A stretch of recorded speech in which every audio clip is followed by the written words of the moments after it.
सबसे छोटी love story मैं आपको बताऊं। लव स्टोरी, यंग लोगों, लव स्टोरी।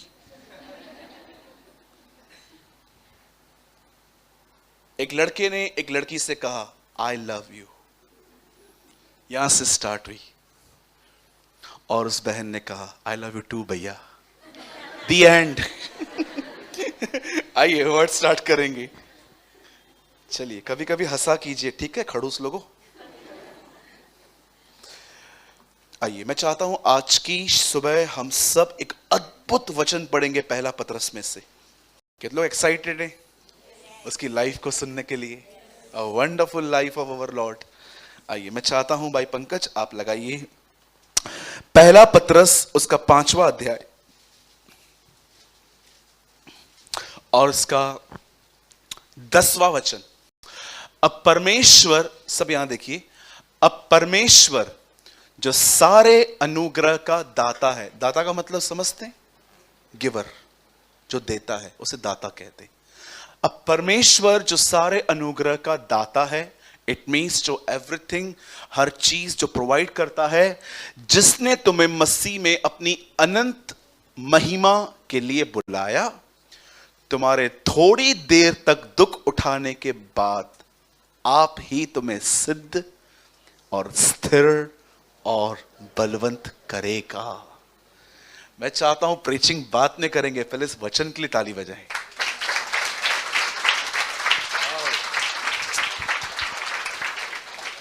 क्या अमेजिंग वर्ड है। मुझे लगता है इसको एक्सप्लेन करने की नीड ही क्या है, इतना साफ साफ यहां लिखा गया है। ध्यान दीजिए। अब आइए ब्रदर इंग्लिश में लगाइए, ERV में। And after you have undergone pain for a little time, the God of all grace, who has given you a part in his eternal glory through Christ Jesus, will himself give you strength and support and make you complete and हो सकता है मैं गलत हूं, क्योंकि mathematics बहुत ढीली है मेरी। मैं ट्यूशन लेके भी फेल हुआ हूं, लेकिन मैंने थोड़ी बाइबल की मैथमेटिक्स सीखी है। मैंने पूरे नए नियम के अंदर प्रभु यीशु मसीह के हर चमत्कार को लिखा है, और मैंने देखा कि जीसस के न्यू टेस्टामेंट में कुल मिलाकर 37 मिरेकल्स रिकॉर्ड हैं।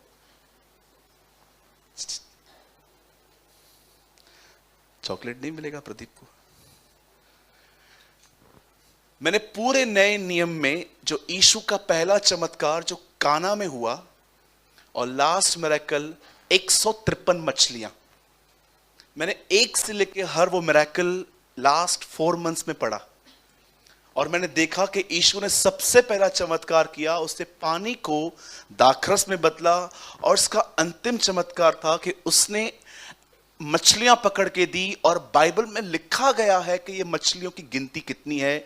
इन मछलियों की गिनती है 153। इन 37 मिरेकल्स को मैंने पढ़ा, जिसमें प्रभु यीशु मसीह ने बहुत सारे ऐसे काम किए जो एक्चुअली वो उसकी मिनिस्ट्री का एक यूनिक पार्ट था। मैंने कभी अपने लाइफ में नहीं सुना कोई पानी पे चला प्रभु के बाद। मैंने कभी नहीं सुना कि किसी ने तूफान को शांत किया हो। हाँ, मैंने बहुत बार तूफान को शांत करने की कोशिश की है, जब मैं घर से अम्ब्रेला लेके नहीं निकला और बारिश होना स्टार्ट हो गई। और हर बार जब मैंने बारिश को कहा यीशु के नाम से थम जा, मैंने देखा बारिश बढ़ गई। कभी आपके साथ ऐसा हुआ है कि आपने प्रार्थना की बारिश कम हो और प्रभु ने बढ़ा दी? ये मात्र संकेत है हमारे लिए कि नेक्स्ट टाइम अम्ब्रेला लेके निकल। ठीक है, हर बार ऐसा करेंगे तो अनाज महंगा हो जाएगा, बारिश नहीं पड़ेगी तो।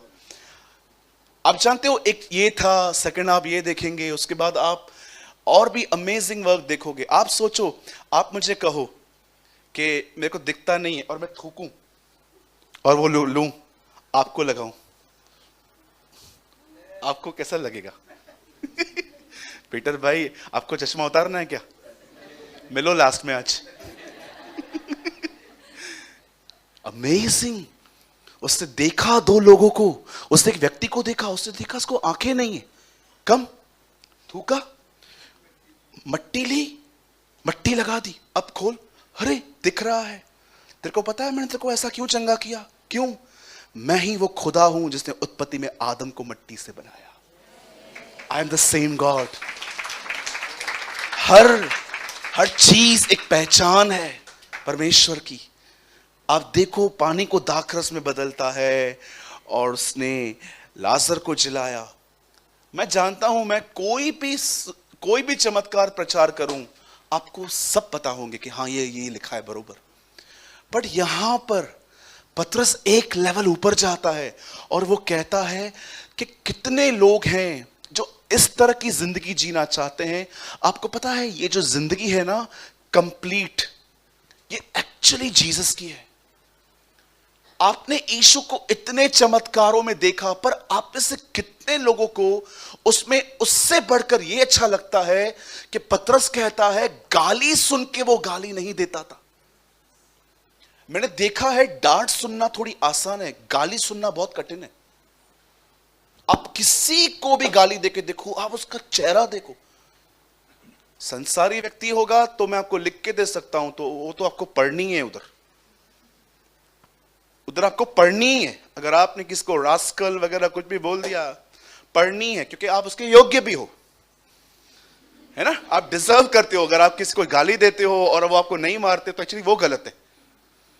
लेकिन अगर आप किसी बिलीवर को भी गाली दो तो मुझे नहीं लगता है कि वो आपसे रिश्ता रखेगा, क्योंकि आजकल आपको पता है people are full of knowledge. उनके पास सिर्फ ज्ञान है, पवित्र आत्मा की भरपूरी दिखती नहीं है। अब मुझे बताइए, जब यीशु को उसके सामने किसी ने मैरी को या जोसेफ को गाली दी होगी, मां बहन पे, आप जानते हो उसके लिए क्या लिखा है? वो गाली सुन के गाली नहीं देता था। आप में से कितने लोगों ने ये देखा है कि कभी कभी अगर कोई आपका मजाक उड़ाता है, मजाक, तो आपको कैसे लगता है? समझो आप थोड़े मोटे होते ना कुछ लोग मोटे, और कोई आपको बार बार सीरियसली कोई आपको कहता है, आप कितना भी छुपाओ कहां ना कहां चुपता है। कई बार आप देखो कि कुछ लोग ऐसे होते हैं, मैं आपको बताना चाहता हूं, प्रभु मुझे माफ करे, मैंने पुराने दिनों में ये किया है। कुछ लोगों की आंखें ऐसी होती हैं, एक्चुअली वो आपको ही देखते हैं, लेकिन आपको लगता है कि इनकी आंख किसी और को देखती है। जैसे हम यीशु ने कहा काना, कभी कभी आपने देखा है ऐसे लोगों का लोग मजाक उड़ाते। मैंने देखा है कई लोगों की आंखें स्ट्रेट नहीं होती हैं। वो देखते स्ट्रेट है, वो आपको ही देखते हैं, लेकिन आप उनको देखोगे ना, आपको ऐसा लगेगा ये एक आंख वहां दिख रही है, एक आंख वहां दिख रही है। मैंने देखा है ऐसे लोगों का भी लोग मजाक उड़ाते हैं।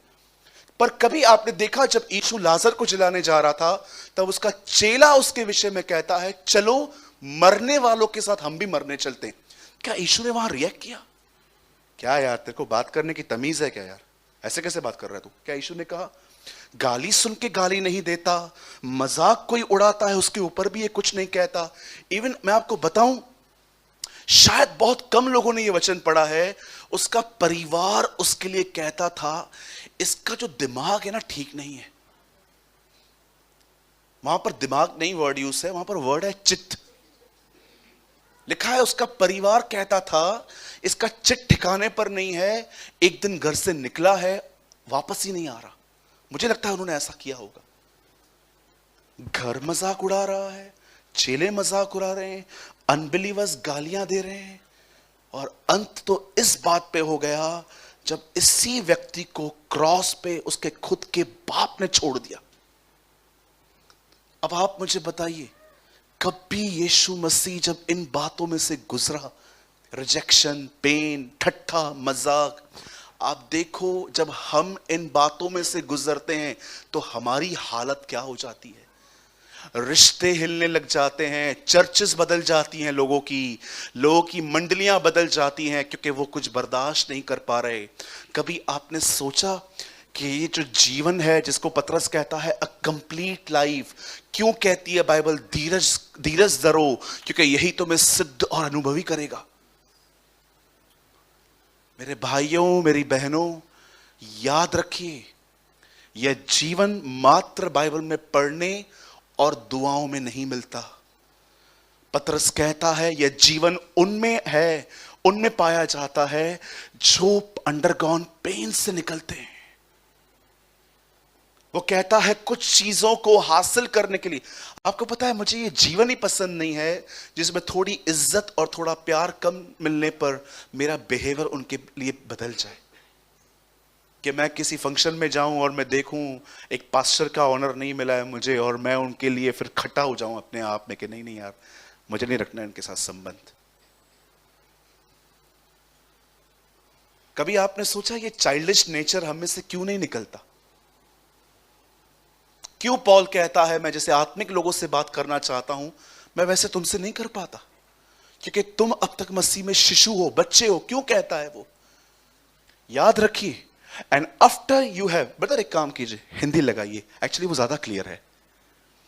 अब परमेश्वर जो सारे अनुग्रह का दाता है, it means he is a giver, वो सब देता है। जिसने तुम्हें मसीह में अपनी अनंत महिमा, तुम्हारे थोड़ी देर तक दुख उठाने के बाद, नॉट पहले, बाद, तुम्हें सिद्ध, स्थिर, बलवंत कर देगा।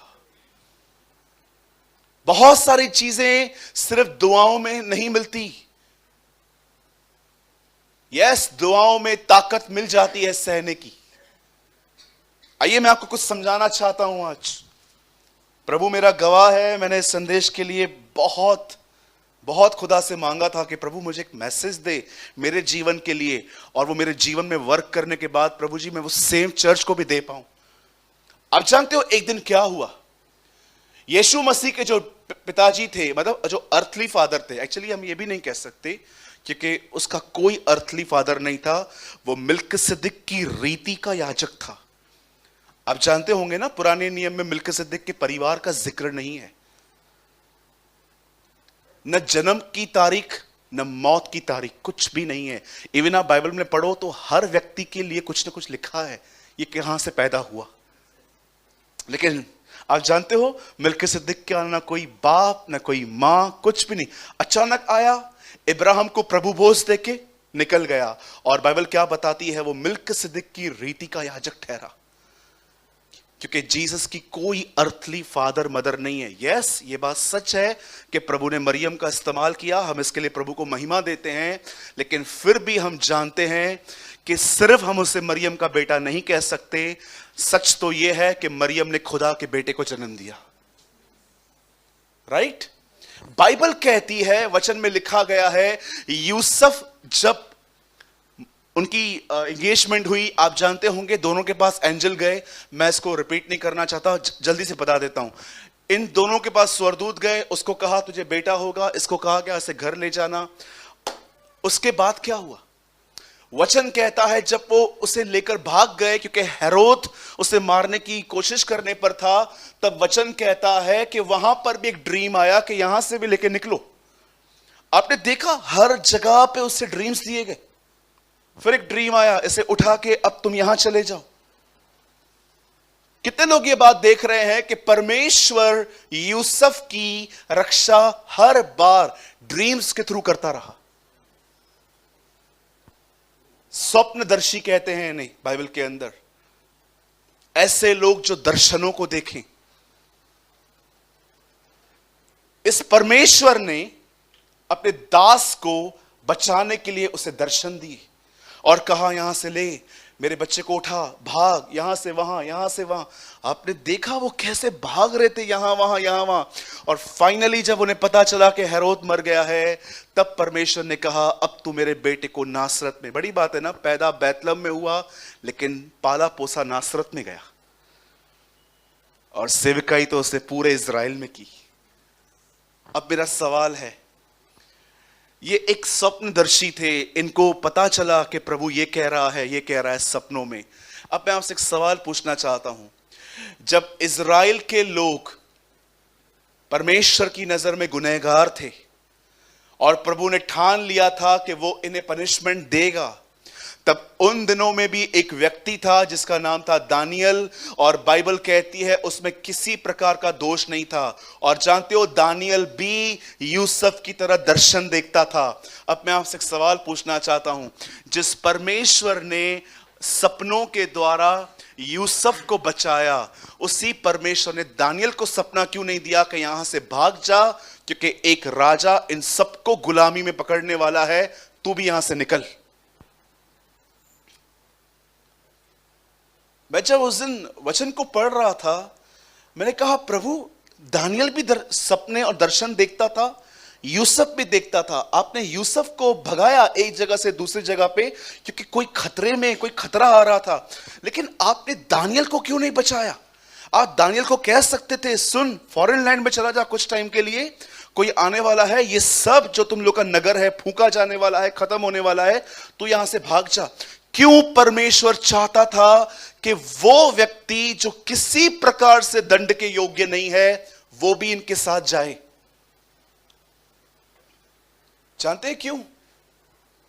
क्यों परमेश्वर ने चाहा कि दानियल भी उन लोगों में जाए जो गुनहगार हैं? मेरे भाइयों, मेरी बहनों, इस बात को सदैव याद रखें, अगर आप परमेश्वर की मर्जी में जिंदगी जीवन बिताने वाले व्यक्ति हो, सदैव याद रखें, प्रभु आपको कहां भी ले जाए, प्रभु आपको कहां भी रखे, देयर इज अ पर्पस। वो कभी आपके इस अर्थली लाइफ को इस तरह वेस्ट नहीं कर सकता कि आप बगोड़ों की तरह यहां वहां फिरो। मैं आपको फिर से कहना चाहता हूं, अगर आप एक ऐसे व्यक्ति हैं जो परमेश्वर की मर्जी में जिंदगी जीते हैं, प्रभु के साथ चलना आपका लक्ष्य है, आप प्रभु से प्रेम करने वाले व्यक्ति हैं, आप बिलीव करो, परमेश्वर आपके जीवन में जो कुछ भी होने दे, परमेश्वर का उसके ऊपर कोई पर्पस है। देयर इज अ पर्पस जो अब समझ में नहीं आएगा, कुछ समय होगा। वह परमेश्वर जो यूसुफ का भी परमेश्वर है, दानियल का भी परमेश्वर है, वो देख रहा है कि यूसुफ और यीशु पर एक परीक्षा आने वाली है, वो इन्हें दर्शन देकर कहता है यहां से भागो। लेकिन वही खुदा जब देख रहा है कि दानियल के ऊपर भी परीक्षा आ रही है, वो उसे कोई दर्शन नहीं देता। वो चाहता है कि ये उस माहौल में पहुंचे जहां पर उसको सफर करना पड़े। आप जानते हो, जब वो वहां पर पहुंचा, दानियल जब वहां पर पहुंचा, तो परमेश्वर ने वहां पर उसके लिए क्या रखा था? परमेश्वर जानता था ये जो व्यक्ति है, यही व्यक्ति इन लोगों के लिए वहां पर दुआएं करेगा और ये लोग आजाद होंगे। परमेश्वर जानता था कि दानियल ही है जो इनके लिए दुआएं कर करके इनको यहां से निकाल ले आएगा। आप जानते हो, परमेश्वर कई बार आपकी जिंदगी में आपको ऐसे लोगों के बीच में क्यों रखता है, या ऐसी सिचुएशंस में क्यों रखता है जिसमें आप बिल्कुल ऐसे कंफर्ट फील नहीं करते। उसका रीजन जानते क्या है? ताकि जीवन सिद्ध, स्थिर और बलवंत हो। अदरवाइज मैं आपको सच कहता हूं, आपके जिंदगी में यह साइकिल कभी खत्म ही नहीं होगी कि आप हर व्यक्ति के प्रति अच्छे होते हो, पहले दोस्ती कर लेते हो, करीब चले जाते हो, पर मात्र आपका रिश्ता 6 और 8 महीने का होता है, आपका संबंध किसी से भी ठीक नहीं रहेगा। आप जानते हो ना, एक चाइल्डिश नेचर है ये कि आप किसके करीब जा रहे हो जबकि आपके अंदर उसके गलतियों को सहने की ताकत नहीं है। आप सोचिए, अगर आप किसी नए नए लोगों के साथ दोस्ती करना, नए कपड़े पहनना, नई नई चीजों के प्रति हर एक को एक्साइटमेंट होती है। आप कभी कभी देखिए, आपके पूरे वार्डरोब्स भरे रहते हैं कपड़ों से, लेकिन फिर भी आपको लगता है कि मुझे और लेना है, और लेना है, और लेना है। नई चीजों के प्रति हर एक को रहता है। पर मैं आपसे पूछना चाहता हूं, यहां पर जितने भी लोग बैठे हैं, कहीं ऐसा तो नहीं है कि आपके जो संबंध हैं लोगों के साथ, नए नए जब शुरू होते हैं, ओ कैसे शुरू होते हैं? घर की चीजें तक हम दे देते हैं, अरे ले जाओ, सब आपका है सब ले जाओ। कपड़े तक देते हैं पहनने के लिए, कपड़े। मैंने देखा है कुछ लोग अपने कपड़े तक देते हैं, अरे पहनना, वापस करना। और जब कपड़े वापस नहीं आते, और दूसरे ने मांगी, पहले वाला किधर है? वो तो जल गया, तू भी जल जा।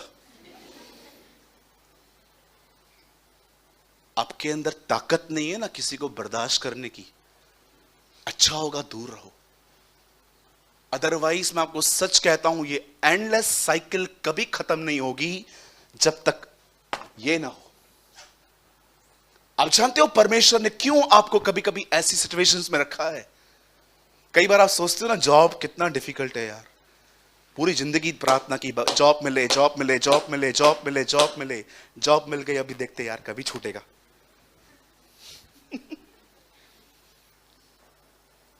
मेरी एक बहन है, हमारे चर्च में आती है, उसने कई साल तक दुआएं की थी कि मैं बच्चा मिले, और जब प्रभु ने उसे बच्चा दिया तो आज बोलती है ऐसा नहीं मांगा था। ये क्या है भाई? आज वो अपने बच्चे को मेरे सामने ऐसे बोलती है, भैया बच्चा मांगा था, ऐसा नहीं मांगा था, ये बाप से पहले जन्मा है, ऐसे से पता नहीं क्या क्या बोलती है।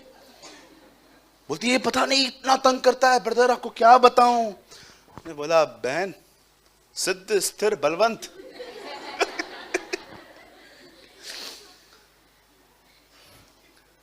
क्या परमेश्वर है हमारा, हमारी परिस्थितियों को हमें बनाने के लिए इस्तेमाल कर देता है। वाओ।